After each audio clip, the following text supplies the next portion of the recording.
नमस्कार, मैं हूं पूजा सिंह और आप देख रहे हैं आर्यन टीवी। चलिए रुक करते हैं आज की कुछ खास खबरों पर। पीएम नरेंद्र मोदी का उत्तरकाशी के मुकबा में हर्ष लाने का कार्यक्रम फिलहाल खराब मौसम के चलते अलर्ट के बाद स्थगित हो गया है। अब मार्च में पहले सप्ताह में उत्तराखंड भ्रमण पर आ सकते हैं। बता दें कि शीतकालीन यात्रा का संदेश देने के उद्देश्य से पीएम मोदी गंगोत्री के शीतकालीन प्रवास स्थल मुकबा को और हर्षिल आने का कार्यक्रम था। तो वहीं आपको बताते चले कि मार्च के पहले सप्ताह में आने की थी संभावना। पीएम मोदी का उत्तरकाशी दौरा अब स्थगित हो चुका है।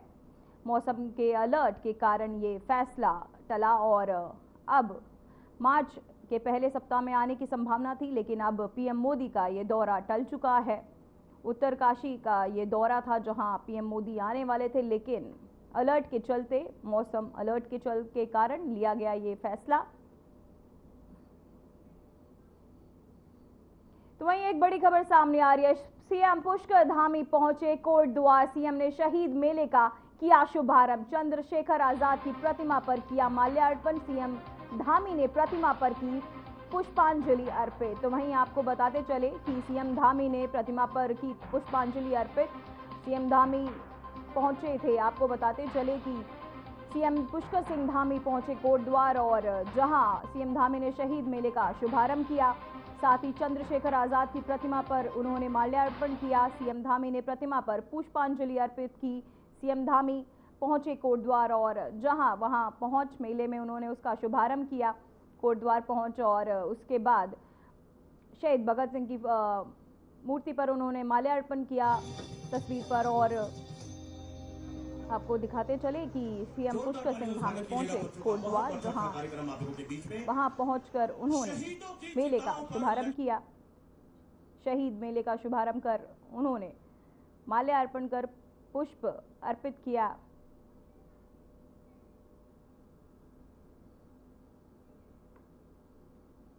तो वहीं आपको बताते चले कि सीएम धामी कोटद्वार पहुंचे, जहां उन्होंने मेले का शहीद मेले का शुभारंभ किया।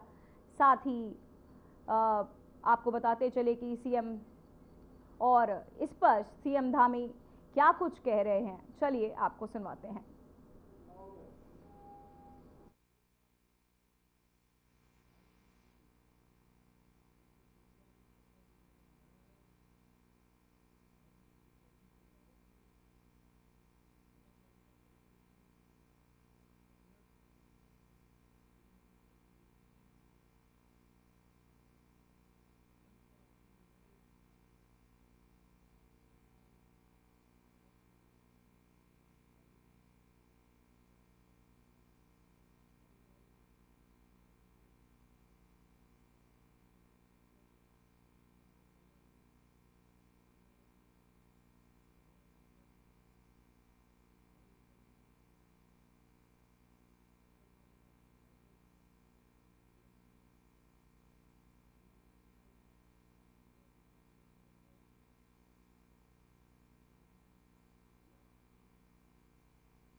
तो वहीं उत्तराखंड के मुख्यमंत्री पुष्कर सिंह धामी ने आज देहरादून में एक बयान में कहा कि 2014 के बाद जिस तेज गति से बाबा के धाम का विकास हुआ है, वहां के लोगों ने जो हमें अपना आशीर्वाद दिया है, वह अवर्णनीय है।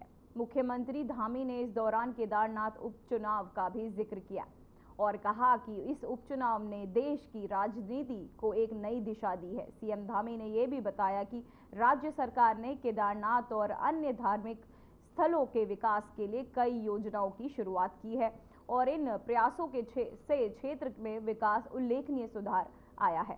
उनके मुताबिक केदारनाथ उपचुनाव में जनता ने जो समर्थन दिया, उससे यह साफ है कि जनता का विकास सरकार पर बना हुआ है। तो आपको बताते चले, ये साफ हुआ कि जनता का विश्वास सरकार पर बना हुआ है।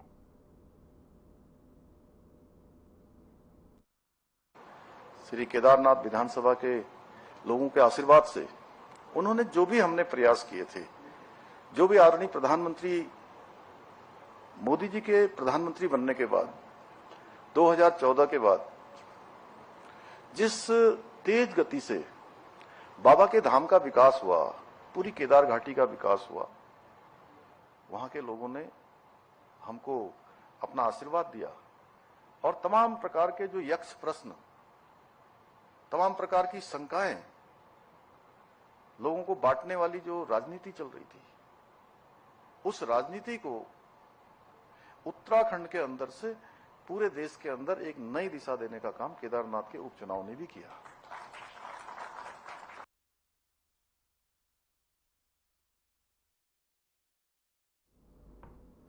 तो वहीं कांग्रेस के पूर्व अध्यक्ष और वरिष्ठ नेता गणेश गोदियाल ने हल्द्वानी पहुंचकर प्रदेश सरकार के खिलाफ मोर्चा खोला, जहां एक प्रेस वार्ता में उन्होंने उत्तराखंड की बीजेपी सरकार पर गंभीर आरोप उठाए। गणेश गोदियाल ने विधानसभा सत्र पर सवाल खड़े करते हुए कहा कि इस बजट सत्र में उत्तराखंड के लिए कोई खास बजट नहीं दिया गया है। उन्होंने विशेष रूप से शिक्षा और स्वास्थ्य के क्षेत्र में सरकार के बजट को नाकाफी बताया। इसके अलावा उन्होंने यह भी आरोप लगाया कि कांग्रेस के विधायक विधानसभा में जब बहस करने की कोशिश करते हैं तो उन्हें बोलने ही नहीं दिया जाता। इसके अलावा गोदियाल ने यूसीसी पर भी सवाल उठाए।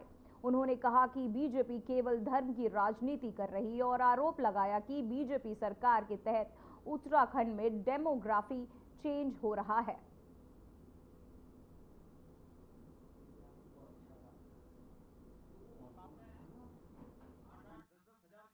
प्रेस का उद्देश्य, इस प्रेस कॉन्फ्रेंस का उद्देश्य ये है कि वर्तमान में राज्य में जो स्थितियां चल रही हैं, जो तात्कालिक घटनाक्रम है, उनमें प्रमुख तौर पर आज हमारा समस्त जनमानस इस रूप में अपने को स्वयं को अपमानित महसूस कर रहा है कि राज्य के एक वरिष्ठ मंत्री ने विधानसभा में खड़े होकर अपने स्थान से इस प्रदेश के वासियों को गाली दी है।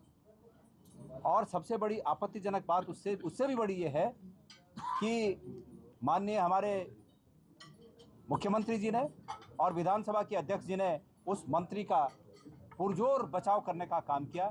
ये बहुत ही निंदनीय है, हम इसकी निंदा करते हैं और मैंने मांग की है कि मुख्यमंत्री जी को और विधानसभा अध्यक्ष जी को अपने पदों पर बने रहने का कोई नैतिक अधिकार नहीं है, उन्हें तत्काल इस्तीफा देना चाहिए।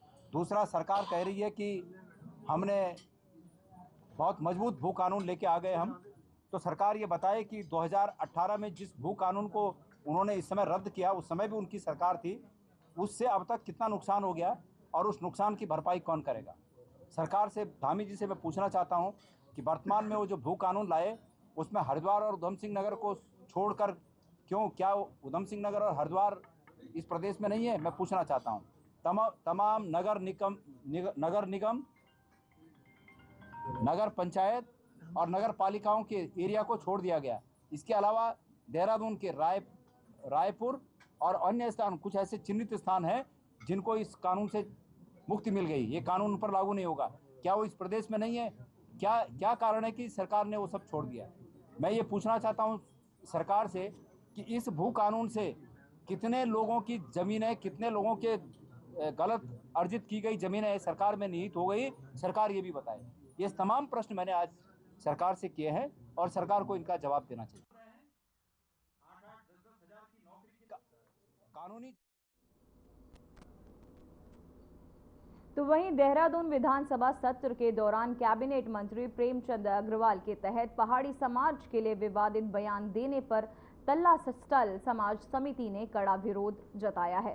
समिति के अध्यक्ष कृपाल सिंह बिष्ट ने कहा कि मंत्री अग्रवाल ने पहाड़ और पहाड़ी समाज के लिए शोभनीय और अभद्र भाषा का इस्तेमाल किया, जिसे समिति पूरी तरह से निंदा करती है। उन्होंने कहा कि कैबिनेट मंत्री का इस प्रकार का बयान, जो एक संवैधानिक पद पर रहते हैं गया है, पूरी तरह से असंवेदनशील है और अपमानजनक भी है। तो उन्होंने साथ ही कहा कि बिष्ट ने मांग की कि ऐसे व्यक्तियों का समाज और सरकार के तहत बहिष्कार किया जाना चाहिए।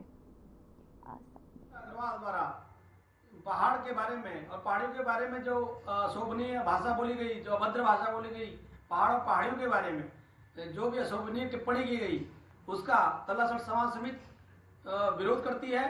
और ऐसी निंदनीय जो भाषा उन्होंने बोली, उस भाषा के लिए हम उसका बहिष्कार करते हैं। और एक संवैधानिक पद पर रह करके इस प्रकार की भाषा जो उनके द्वारा बोली गई बहुत ही अशोभनीय है और जो किसी भी प्रकार से माफी योग्य नहीं है। और इस प्रकार की भाषा बोलने वाले लोगों का बहिष्कार, समाज से भी बहिष्कार होना चाहिए और सरकार को भी सख्त से सख्त कदम इनके खिलाफ उठाया जाना चाहिए।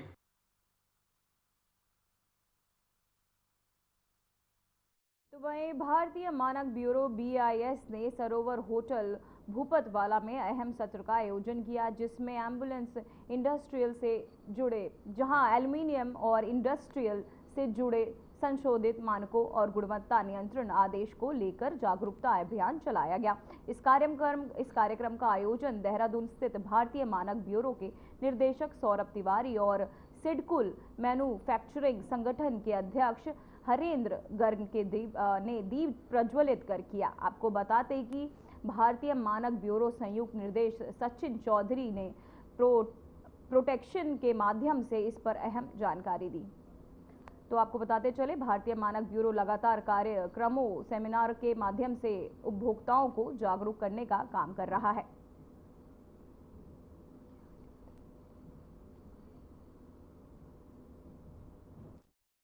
क्योंकि हम इस बात को समझते हैं कि चौथा बड़ा सुचालक एक धातु है, मेटल है, और आज की स्थिति में एल्यूमीनियम हमारी घरेलू में काफ़ी उभर भी चुका है और इसके प्रोडक्ट लगभग हम जीवन के हर क्षेत्र में उपयोग भी ले रहे हैं। मानकीकरण इस उद्योग की आवश्यकता भी है और हमारी सुरक्षा के लिए भी, और सुरक्षा के साथ साथ एक बेहतर क्वालिटी लाइफ जीने के लिए भी। तो हमारा प्रयास है इस मानक की मंथन से कि हम कुछ नए स्टैंडर्ड के बारे में डिस्कस करें, पुरानों के बारे में भी चर्चा करें, ताकि भारत के विकास का एक नया मार्ग प्रशस्त हो, क्वालिटी प्रोडक्ट हम सबको हमारी जीवन लाइफ मिलते रहें। कोई भी ब्यूरो है या फिर कोई भी जो हम मानक तय करते हैं, तो मानक तय होने ही चाहिए। और जैसा रिसर्च में हम कहते हैं कि सबसे पहले कॉन्सेप्ट है, कॉन्सेप्ट के बाद प्रोसेस है, और प्रोसेस के बाद फिर हम एप्लीकेशन करते हैं, और एप्लीकेशन आता है तब उसका रिजल्ट आता है। तो ये सबसे बड़ी चीज़ ये है कि किसी भी चीज़ का एल्यूमिनियम, जैसे कि प्रोग्राम मानक मंथन हुआ है, इसमें ये बड़ी बात है कि एल्यूमिनियम है। जैसा एक क्वेश्चन था कि भाई वो हमारे बॉडी को हार्मफुल करता है, लेकिन वो कौन सी क्वालिटी है, कौन सी गुणवत्ता है, कौन से वो मानक। जो हमारा औद्योगिक इकाइयां हैं, उसके साथ साथ निकटवर्ती देहरादून की भी कई औद्योगिक इकाइयों को हमने आज निमंत्रण दिया। उनसे ये आज हम आशा कर रहे हैं कि जो भी औद्योगिक इकाई एल्यूमिनियम कास्टिंग को यूज़ करती है, वो इस विषय पर अपने विचार रखे और उसकी गुणवत्ता को बनाए रखने के लिए जो भी उनके सुझाव हैं वो दें।